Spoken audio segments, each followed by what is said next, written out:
Hello guys, good morning, good afternoon, and good evening sa lahat. For today's video, sabihin ko po sa inyo talaga na dito sa Facebook, meron talagang pera. Okay, bakit kamo?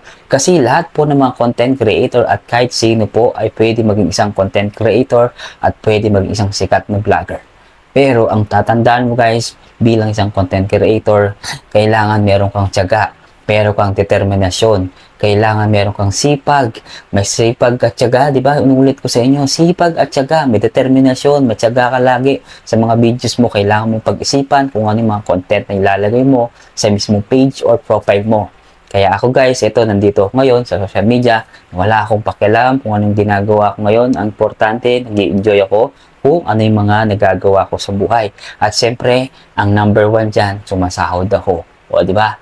Yung mga taong pinagtatawanan ka, sumasahod ka. O sila, hindi sila sumasahod. O, di ba? Yun ang pinaka the best way na pwede mong panghahawakan bilang isang content creator. Kaya, huwag kayong mahiya dahil may pagmamalan kayo. Okay? Ito muli si Edward Laksina, Kapogi ng Tarlac City. God bless.